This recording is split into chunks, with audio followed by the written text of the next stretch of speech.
দুর্বল মানে দুষ্ট বল, যে বল আমাকে পরিচালনা করছে, দুষ্ট বলের দ্বারা আমি পরিচালিত হচ্ছি। এই দুষ্ট বল কোনগুলো? কাম। কাম এমন একটা বল, কাম যখন আমাকে উইশ, শুভ ইচ্ছায় রূপান্তরিত হচ্ছে, কামনাটা যখন গুড উইলে রূপান্তরিত হচ্ছে, তখন সেটা আমার সুবল হয়ে যাচ্ছে।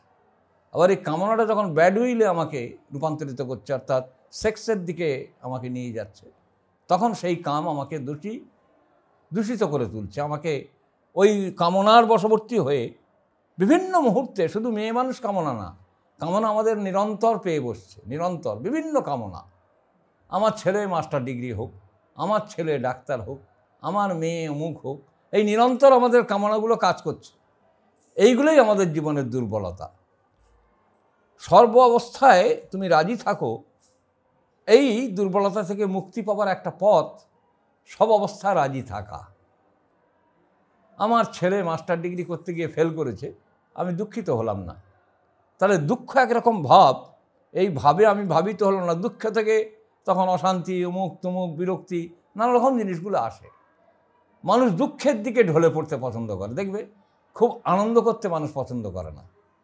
মানুষ আর বলো না, আর পারি না, এই দেখো না, এই পেটে অ্যাসিড হয়, এই খেলে এই হয়, এই ছেলেটা আমার কথা শুনছে না, এই মেয়েটা আমার কথা শুনছে না, নিরন্তর মানুষ স্পেসিমিস্টিক কথাগুলো বলতে খুব পছন্দ করে। মানুষ কিন্তু আমি আনন্দে আছি, আমি ভালো আছি, আমি সুখে আছি, এটা বলার মতো আর শক্তি, সামর্থ্য বর্তমান যুগের মানুষের মধ্যে হারিয়ে গেছে।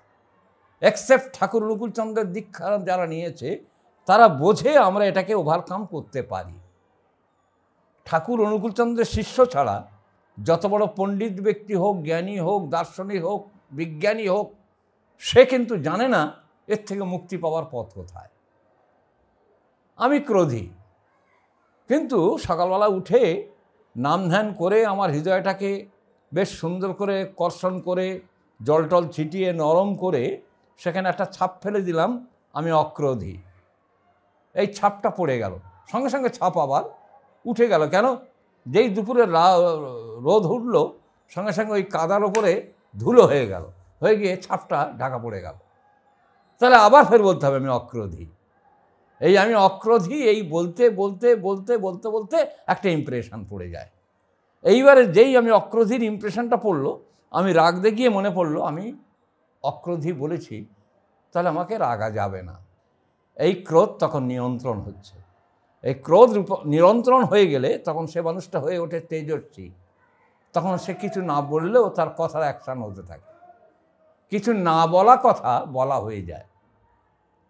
তাই নীরবতা অনেক সময় দেখা গেল যে মহাশক্তি কাজ করে।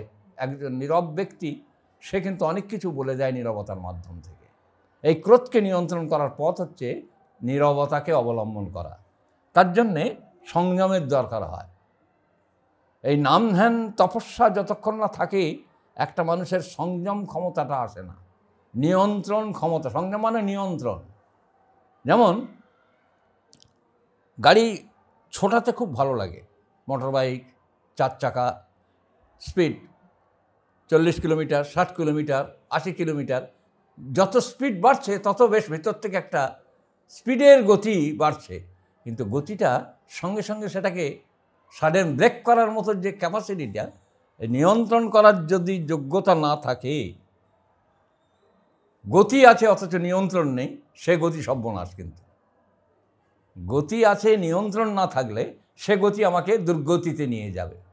গতি আছে, নিয়ন্ত্রণ ক্ষমতা থাকলে সে গতি আমাকে সুগতি বা সুপথে চালিত করবে। তো আমরা গতি পছন্দ করি, কিন্তু গতিকে নিয়ন্ত্রণ করতে পারি না।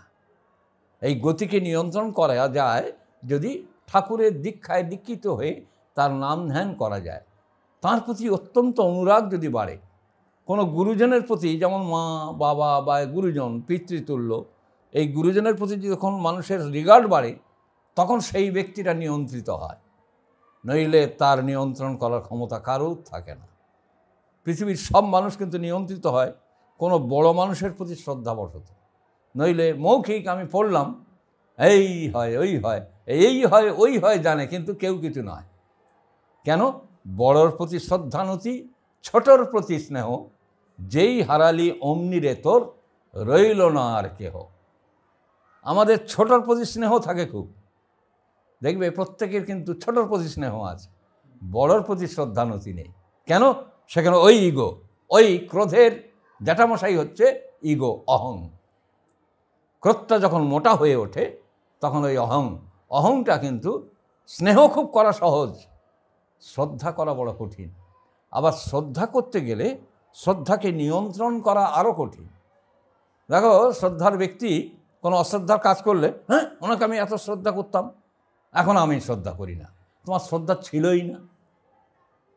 দেখবে সব লোক বলে ওই লোকটাকে আমি না খুব শ্রদ্ধা করতাম, কিন্তু এইটা দেখার পর থেকে, এইটা জানার পর থেকে আমার শ্রদ্ধা একদম নষ্ট হয়ে গেছে।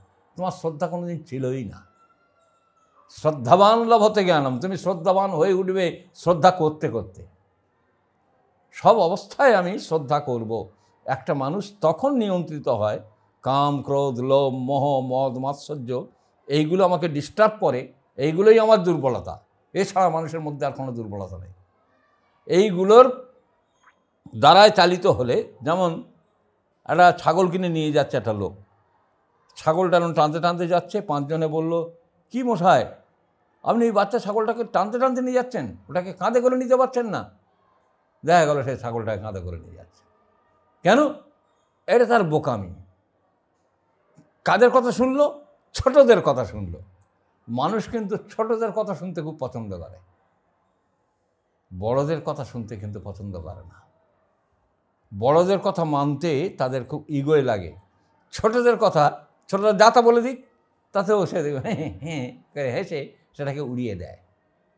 কিন্তু তা না, বড়র কথা সে মানতে চায় না, সে ছোটর দ্বারা বশবর্তী হয়। এইগুলোই আমাদের দুর্বলতা। প্রত্যেকটা মানুষ কিন্তু দুর্বলতায় ভুগছে, সৎসঙ্গীরাও দুর্বলতা ভুগছে, কিন্তু তারা অনেকগুলো ধরতে পারে যে আমার এগুলো দুর্বলতা। কিন্তু অদীক্ষিতরা যত বড় জ্ঞানী হোক, পণ্ডিত হোক, যত সংস্কৃত শ্লোক আওড়াক, যত শাস্ত্র বচন বলুক, যত মহাভারত, রামায়ণ, কোরআন পড়ুক, তার কিন্তু কাণ্ডজ্ঞান বলে বস্তুটা হবে না। কেন? ঠাকুর এই জায়গাটা বললেন, বি কনসেন্ট্রিক। তুমি কেন্দ্রায়িত না হওয়া পর্যন্ত তোমার এই দুর্বলতাগুলো তোমাকে নিরন্তর তোমার ঘাড়ে চড়ে তোমাকে পরিচালনা করতে থাকবে। তো এই হচ্ছে ব্যাপারটা, তোমার দুর্বলতা।